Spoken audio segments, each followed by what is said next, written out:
Hi, kindergartners! Welcome to a new writing lesson. So in writing, we have been working on persuasive writing, and we have been learning about how to think of a problem in our world and what we could do to solve that problem or what we could do to make it better and how we can convince people to help us solve the problem. So remember, we just learned that convincing our reader is really important, and that's why we have to add a lot of details. So today, we are going to be learning that writers reread and fix up their writing. So I want to teach you that writers don't just wait around for someone to tell them how to make their writing better or more convincing. They know that as the writer, they need to reread what they have written and think, how can I make this better? You have to decide, as the writer, whether you are done for now or do you need to add a little more detail to be more convincing. So to help us with understanding this, we are going to look at a new chart, and it is called When We Are Done, We Have Just Begun. So when you think that you're done writing your story about a problem in the world and how you think that you can get people to help you solve it, you need to make sure that you have done all of these things before you're done. So you need to first reread your writing. Reread your whole book that you have written so far. And then you should meet with someone else. Reread your book to someone else and see what they think. You should add more drawings and labels. Make sure every page has a drawing and that the drawing has labels. And then you should fix up the parts that are not easy to read. So if you're rereading your story and you don't know what something says, you need to erase it and write it again. And if you're trying to have someone else reread your book and they don't understand, erase it and write it again so we can understand what you want us to do. And then you need to make sure that you tell more reasons. Remember in the last video, I said you should have a lot. I wrote 4 or 5 reasons. That's a lot because I really want someone to understand why something is a problem. And then you should try and give an or else. We'll talk about that today. And then also, we're going to work on adding speech bubbles to our pictures. So I have been working on that for my writing, and we're going to use the same story. So I'm using my story about running in the hallways and why I think that that's a problem. So my story so far says, I think the hallways could be better because sometimes people run. Don't run, so that's the problem. Here's some reasons why it's a problem. It's dangerous to run. You might fall, you might crash into people, and you could get very hurt. So I'm gonna start here, adding more drawing and labels. So see, I went back to my story and I added labels to my picture. And then for my second page, I added a picture and I made sure to draw labels. So I did that one. And then it says to fix up parts that are not easy to read. So when I went to reread my writing, I could understand everything that I read. Then I want to make sure I tell more reasons. So I'm going to go to my last page. And it says, we should not run in the hallways. We might get hurt, or we might hurt someone else. I added another reason.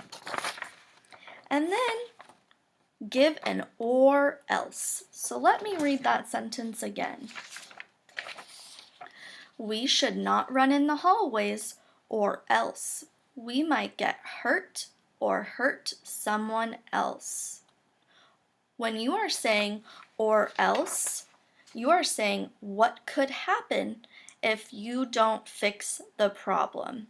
So if I was writing a story about the virus and I said, you should wash your hands, wear a mask, and stay away from other people, you can say, if you don't do these things, or wash your hands, wear a mask, or else you might get sick. Okay? And then we want to work on adding speech bubbles. So on my second page, I added a speech bubble. This is a speech bubble, and it's what someone would say to someone in your story. So here, someone is running in the hallway, and there's a teacher standing there being safe, telling them, slow down. Okay, so you can add speech bubbles to your people in your story about them saying something to someone else in the story.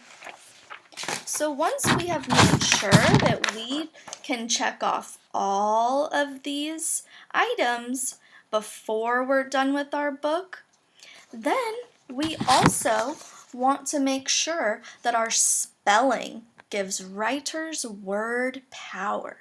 So that means that even when words are hard and we can't figure out, so like say we want to say the word recycling. We want to write our story about recycling, but we don't know how to spell the word recycling. We don't go, oh no, help, help, someone help me. No, we think about all the ways that we know how to write words. And we learned that we can sound out words, so we can go e s I k l ing. Sound it out. And we can also use our sight word chart, so we can see if some of our words might be a sight word. And we can make sure we stretch words out, so say it super slow. And a chart that will help us do that is Writers Don't Say, how do you spell? So if you're trying to spell a hard word, here's some ideas to help you. First, check the word wall. We're not in class, but you might have a word wall sheet in your writing folder. Or use the room. Look around your house. Maybe you have a recycling bin at your house and it might say the word recycling on it. Stretch words and listen. So when I say r, e, s, I, k, l, ing, you can hear a lot of sounds in there that you could write down. And if you have a word written down and you go maybe 2 or 3 letters in and there's no vowel, you need to have a vowel. And you need to listen for the little words.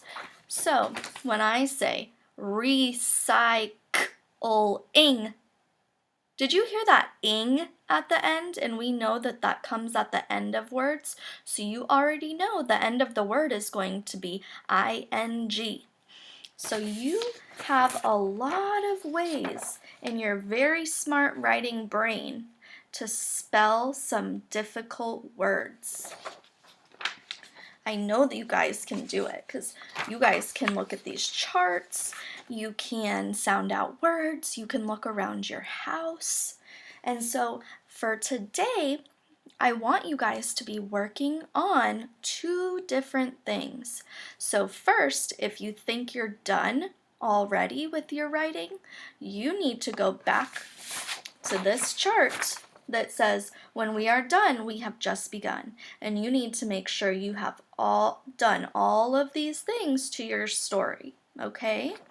And then, if you're writing and you get stuck on a really hard word that you want to say, Look at this chart and it will give you ideas for how you can sound out that word. Okay? And so I just want to show you again my story all together. So you can get some ideas for maybe how your writing should be looking. So my story is about why running in the hallway is a problem. So it says on the first page, I think the hallways could be better because sometimes people run. Don't run. Some of the ways that this could be a problem is because it's dangerous to run. You might fall, you might crash into other people, and you could get very hurt. We should not run in the hallways, or else we might get hurt, or we could hurt someone else. All right, writers, I'm so excited to see your writing. Bye!